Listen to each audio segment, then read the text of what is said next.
parce que je vais enfin répondre aux vidéos respectives de Call Me Sab et de Délivre une fille sur les 5 raisons de préférer soit les one-shots, soit les sagas.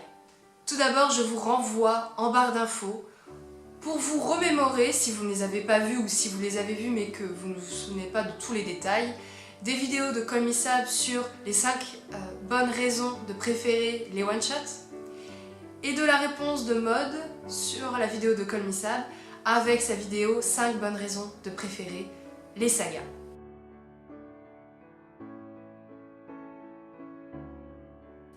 J'avais très envie de répondre à leurs vidéos respectives parce que voilà, j'adore lire, j'adore les sagas et j'adore les one-shots. Bref, j'aime lire. Et justement, en regardant leurs vidéos, je me suis posé la question, et toi, qu'est-ce que tu préfères, les one-shots ou les sagas? Alors j'ai regardé ma bibliothèque et c'est vrai, j'ai constaté que j'avais plus de livres sur des sagas que sur des one-shots. Mais c'est un peu mathématique, puisque un one-shot, c'est une histoire sur un seul volume, et une histoire dans une saga, c'est une histoire qui se développe sur plusieurs tomes, minimum 2. Donc, forcément, ça multiplie les chances des sagas par rapport au one-shot. La chose primordiale qu'il faut ne pas oublier quand on lit, c'est le plaisir qu'on a à découvrir une histoire. Peu importe s'il s'agit d'une saga ou d'un one-shot, d'un tome unique, peu importe du moment que vous avez le plaisir de lire et de découvrir justement les péripéties que vont vivre vos personnages principaux. J'avais du mal à aborder cette vidéo parce que je ne savais pas comment leur répondre et surtout comment je me positionnais face à leurs arguments. Je tiens à préciser que je valide chacun de leurs arguments, mais je tenais à apporter une subtilité dans cette vidéo. Je vais vous énoncer quelques arguments qu'elles ont énoncés et je vais vous donner mon ressenti personnel sur mon rapport au one-shot et aux sagas et ma façon de lire. On commence tout de suite. Call Me Sab a énoncé le premier argument, le prix. Être lecteur, ça a un coût. Oui, c'est vrai. Aimer lire, ça a un coût. Alors, quand on a un one-shot, c'est vrai qu'on paye une fois et que c'est vrai que quand on sait que l'histoire va s'étaler sur plusieurs tomes, il faudra multiplier le prix du premier tome par 2, 3, 4. Et il faut de la place dans sa bibliothèque. Ça, c'est vrai. Mais la notion de prix n'est pas le premier argument pour moi. Parce que maintenant, on a ce qu'on appelle les livres numériques. Et si vous êtes habitué au prix des livres, vous saurez que vous pouvez retrouver tous les livres passés et actuels en format e-book à moindre coût en format numérique. Alors oui, cela consiste à lire et ne pas avoir l'objet livre. Et d'ailleurs, je pense que l'argument du prix de Call Me Sab se base sur l'objet livre en lui-même. Mais je tiens à souligner qu'il y a une alternative, c'est l'e-book. D'ailleurs, en parlant prix, je tiens à souligner que récemment, elle a acheté Les Misérables de Victor Hugo. Vous le savez peut-être, mais les œuvres classiques sont devenues gratuites en format numérique. Donc elle n'était pas obligée d'acheter les livres, mais comme elle veut les lire en format papier, elle a acheté 3 volumes au lieu d'un. Alors, ce qui est un peu bizarroïde, puisque vous savez certainement, Les Misérables de Victor Hugo, c'est un one-shot.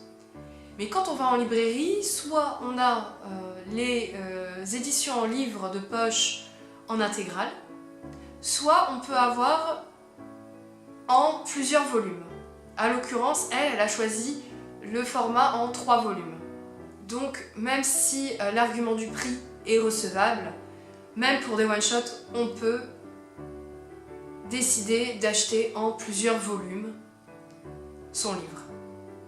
Ou alors de passer par le format numérique pour le payer moins cher. Elle énonce également l'argument de se souvenir de ce qui se passe dans les précédents tomes.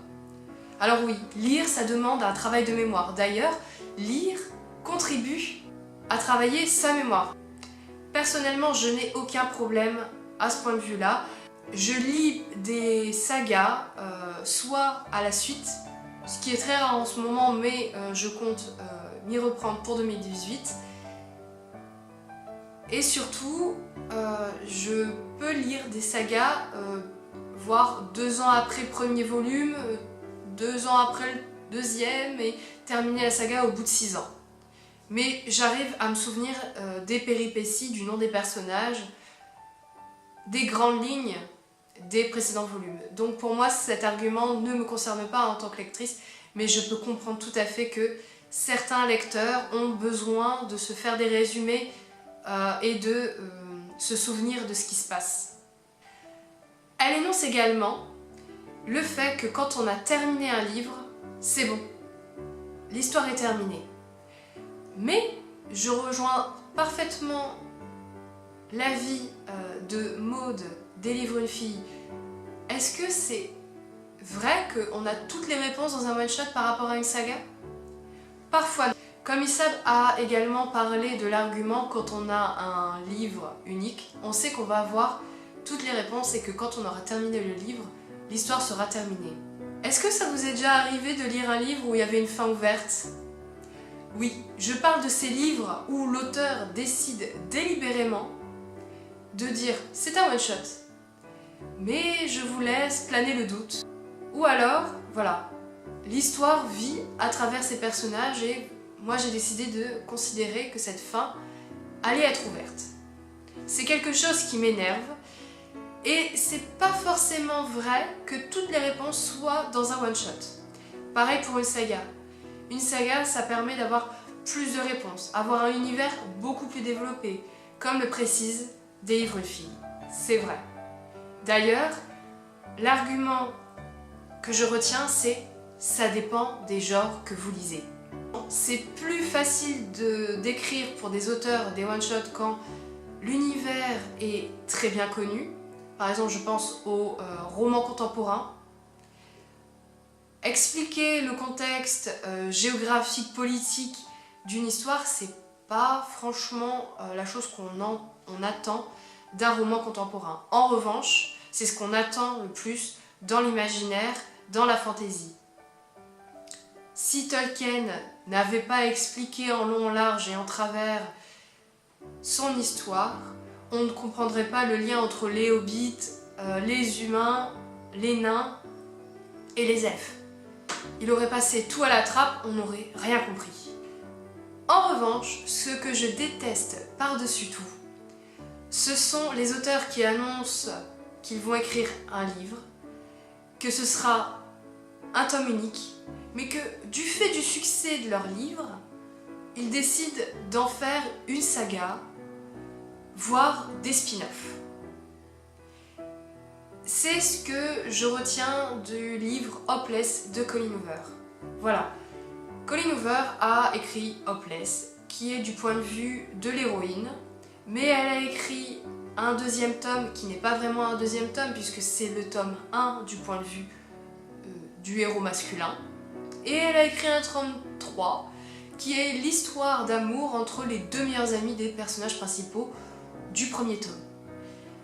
Voilà, ça c'est un one-shot mais qui se transforme en saga et on ne sait pas pourquoi.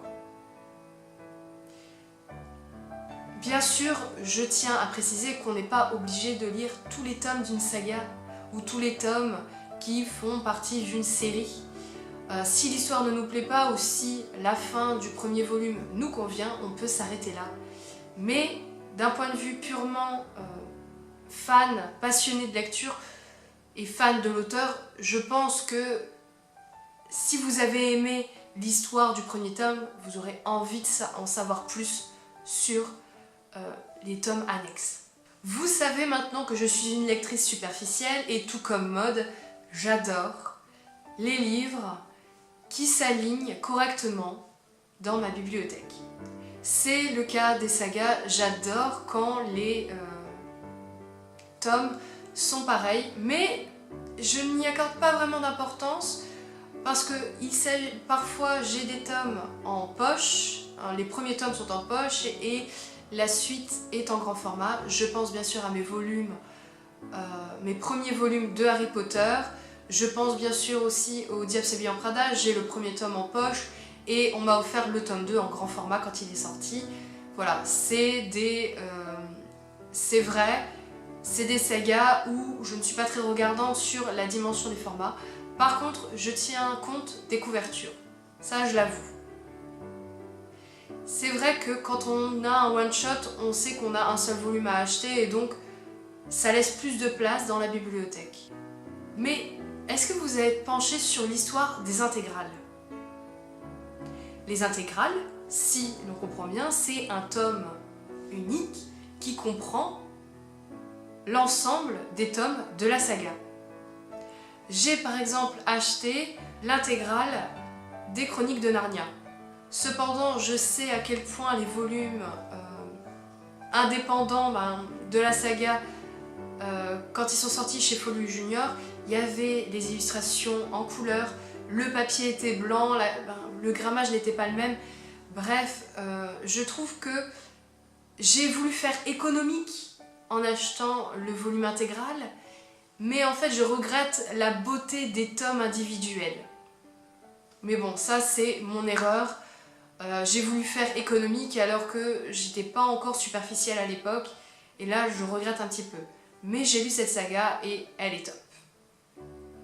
Par contre, maintenant je réfléchis à savoir si j'achète mes sagas soit en intégrale quand elles sont déjà sorties, soit en tomes séparés. C'est le cas par exemple de La Croisée des Mondes, sorti chez Gallimard au même titre que Narnia. J'ai d'abord feuilleté l'intégrale, les caractères, la mise en page pour savoir si je préférais lire les tomes séparés ou l'intégrale, en fait le volume intégral. Et du fait que je tiens énormément d'importance à la mise en page, j'ai préféré me procurer les tomes séparément. Donc je rebondis un peu sur l'argument du prix.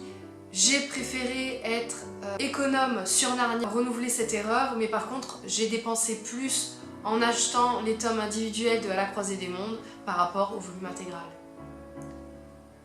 J'espère que cette vidéo vous a plu, j'espère que vous avez compris un petit peu mon rapport à la lecture et au fait que, voilà, on s'en fiche. Quand on achète un livre, on s'en fiche si c'est un one-shot ou une saga. Certes, c'est plus économique, certes, on a plus vite les réponses sur un one-shot, mais on s'en fiche. Le plus important, c'est découvrir une nouvelle histoire d'un auteur qu'on connaît, qu'on veut découvrir. Pareil, si on veut découvrir une nouvelle maison d'édition ou si c'est une maison d'édition qu'on adore et que voilà, elle a sorti un livre, peu importe, c'est l'histoire qui prime et qu'on le lise en papier ou en e-book, le plus important, c'est de lire et d'aimer sa lecture. Voilà le message que je voulais transmettre dans cette vidéo. Je vous remercie, j'espère que Colmissab et Des livres de filles apprécieront cette vidéo. J'ai adoré vos vidéos et je tenais absolument à vous rendre hommage, mais également apporter mon point de vue sur la lecture et mon rapport entre les one-shots et les sagas. Je vous retrouve très bientôt pour une nouvelle vidéo et je vous souhaite de bonnes lectures.